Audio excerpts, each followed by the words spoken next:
Good morning. It's hard for policy analysts to make sense of the news out of Washington or from other capitals after trade agreements are supposedly signed. It does seem that there's a big difference between what the Trump administration says and what governments here in Asia, for example, believe. That's most evident here in China. American media are full of stories about how China agreed to buy lots of soybeans and to sell rare earth magnets to any company in the U.S. who wants them. But there isn't anything close to that being reported here in Chinese media. But now we have reports that American farmers are still waiting for the big soybean orders to roll in from China.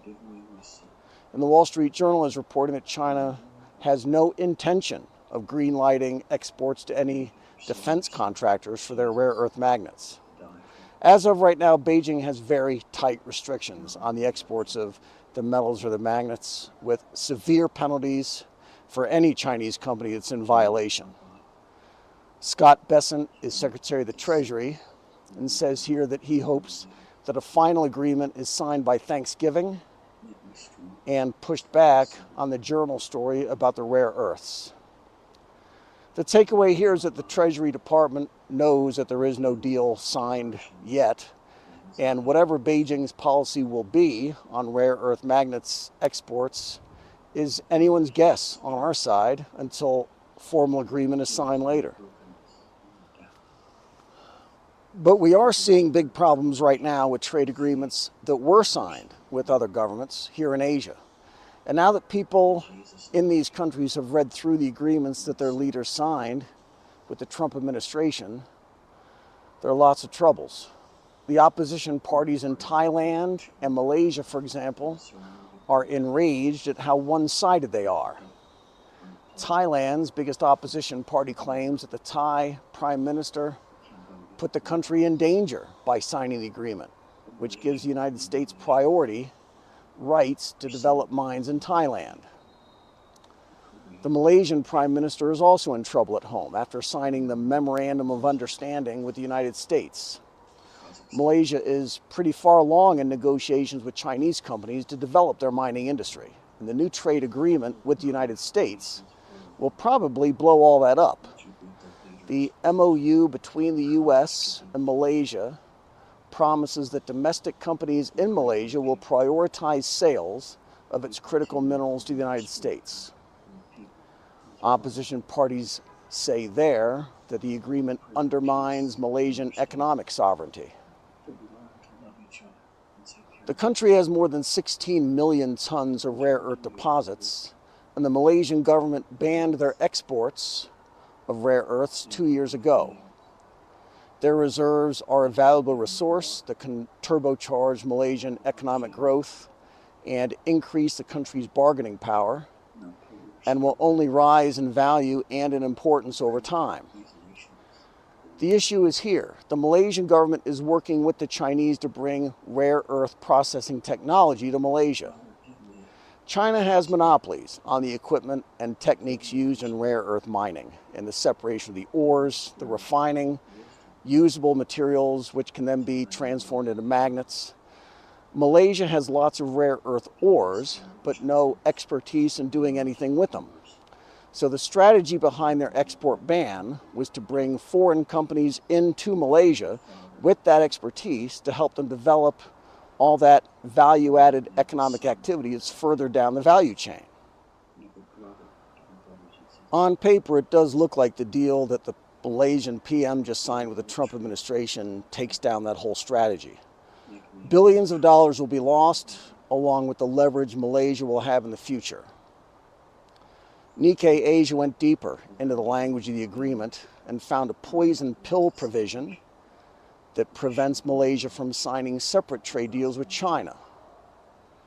The United States can unilaterally terminate the deal if Malaysia signs agreements with anyone else the U.S. considers a problem.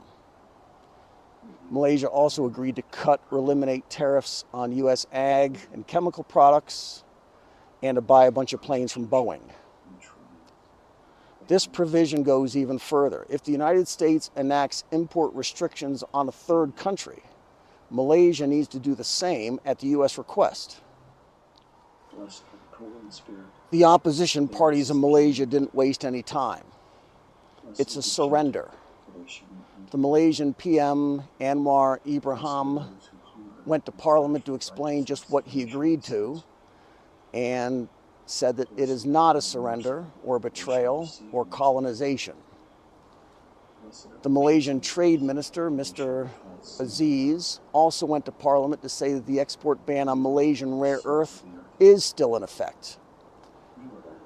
There may be some wiggle room for them legally, in that a memorandum of understanding probably doesn't carry nearly the same weight as a trade agreement that passes the U.S. Congress or the Malaysian Parliament. But it's clear that the Malaysian administration is saying either that the language in the MOU is not what the opposition parties claim, or that they don't have to follow it anyway. Either way, we should expect that Beijing is very likely to step back from any investments in Malaysian rare earths until the Malaysians themselves figure out just what they signed up for with Washington. Remember that Malaysia has plenty of rare earth ores, some of the richest deposits in the world, but they lack the technology to go after it in a major way, and they were reaching out to China to do that. They banned the exports of their ores to induce foreign companies to come in and help them develop the industry. For their part, China has banned their exports of the equipment and technology to do that work. So an agreement between Beijing and Kuala Lumpur would strongly imply that Chinese equipment and engineering expertise will go into Malaysia in return for access to the finished products. There are some concerns here from the Chinese side that predated the Malaysian PM signing the trade agreement with the United States. Is there enough raw material in Malaysia to justify big Chinese investments, along with environmental issues that could shut down the project later, after China spent billions of dollars turning them on? But now there is another, even bigger one from China's point of view. If Malaysia just signed an agreement to give the United States right of first refusal on rare earth magnets and materials coming out of Malaysia, the deal with China is probably dead on arrival. Chinese regulators have gone to a lot of trouble in China to make sure that their magnets aren't headed the Pentagon's way. Now Malaysia may have just agreed to hand over theirs. Instead, after Chinese firms and engineers and equipment did the work, making them ready for export. Several days ago, the Malaysian PM met with China's premier and urged the investments from the Chinese side to move forward as if nothing happened. But the problem is the language of the MOU itself and whether this thing is legally binding in any way. Because if that language is in there, Malaysia is legally obligated to prioritize rare earth sales to the United States. Even worse, Malaysia may be legally obligated to seize Chinese equipment and technology in Malaysia and hand it over to American companies if similar policies are enacted in the United States that require that. There's a saying in American politics that if you're explaining, you're losing. The Malaysian PM is hard put to explain to his own parliament why the deal he just signed is not a surrender of Malaysian sovereignty, is not a betrayal. And he did not just agree to allow the Trump administration to colonize the Malaysian mining industry. If he's having trouble explaining this deal he just signed to his own people, he should expect companies here in China to be a much tougher audience. This is Kunming, the Ferris wheel. Be good.